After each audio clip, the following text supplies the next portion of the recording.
నా 25 ఏళ్ల రాజకీయ ప్రస్థానం తెలంగాణ ప్రజల ముందు ఒక తెరిచిన పుస్తకం లాంటిది. సరే, గత కొంతకాలంగా మా పార్టీ పైన అదేవిధంగా నా పైన కొన్ని రాజకీయ పార్టీలు చేస్తున్నటువంటి వ్యాఖ్యలనే వారు కూడా చేయడం జరిగింది. అయితే ఆ వ్యాఖ్యలు వారు ఎందుకు చేశారో అది వారి విజ్ఞతకే నేను వదిలేస్తున్నాను. కేసీఆర్ గారి నాయకత్వంలో గత 2.5 దశాబ్దాల కాలంగా ఒక క్రమశిక్షణ కలిగిన కార్యకర్తగా రాష్ట్ర సాధనలో, రాష్ట్ర అభివృద్ధిలో నేను చూపిన నిబద్ధత, నా పాత్ర అందరికీ తెలిసినటువంటిదే. ఈరోజు రాష్ట్రంలో ఎరువులు దొరకక ఒకవైపు రైతులు గోసపడతా ఉన్నారు, మరొక వైపు వరద ప్రాంతాల ప్రజలు అనేక ఇబ్బందుల్లో ఉన్నారు.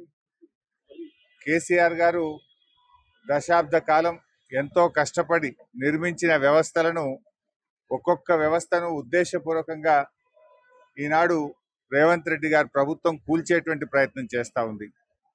సో ఇటువంటి పరిస్థితుల్లో కష్టాల్లో ఉన్న ప్రజల్ని ఆదుకునే విషయంలో, తెలంగాణ ద్రోహుల చేతుల్లో నుంచి ఈ రాష్ట్రాన్ని కాపాడుకునే విషయంలో మా దృష్టి అంతా ఉంటుంది. సో మేము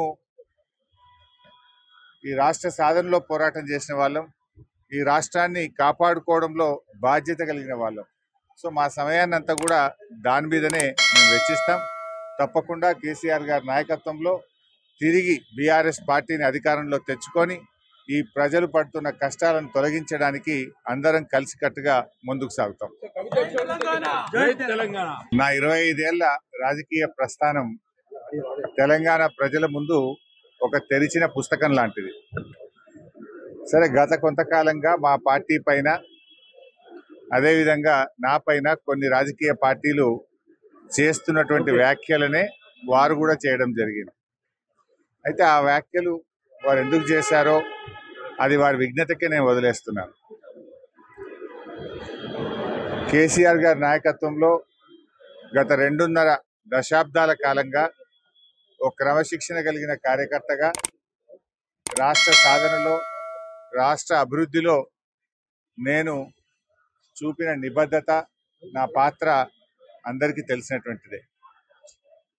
ఈరోజు రాష్ట్రంలో ఎరువులు దొరకక ఒకవైపు రైతులు గోసపడతా ఉన్నారు, మరొక వైపు వరద ప్రాంతాల ప్రజలు అనేక ఇబ్బందుల్లో ఉన్నారు. కేసీఆర్ గారు దశాబ్ద కాలం ఎంతో కష్టపడి నిర్మించిన వ్యవస్థలను, ఒక్కొక్క వ్యవస్థను ఉద్దేశపూర్వకంగా ఈనాడు రేవంత్ రెడ్డి గారి ప్రభుత్వం కూల్చేటువంటి ప్రయత్నం చేస్తూ ఉంది. సో ఇటువంటి పరిస్థితుల్లో కష్టాల్లో ఉన్న ప్రజల్ని ఆదుకునే విషయంలో, తెలంగాణ ద్రోహుల చేతుల్లో నుంచి ఈ రాష్ట్రాన్ని కాపాడుకునే విషయంలో మా దృష్టి అంతా ఉంటుంది.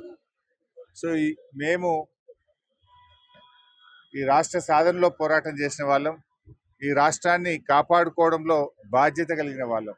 సో మా సమయాన్ని అంతా కూడా దాని మీదనే మేము వెచ్చిస్తాం. తప్పకుండా కేసీఆర్ గారి నాయకత్వంలో తిరిగి బీఆర్ఎస్ పార్టీని అధికారంలో తెచ్చుకొని ఈ ప్రజలు పడుతున్న కష్టాలను తొలగించడానికి అందరం కలిసికట్టుగా ముందుకు సాగుతాం.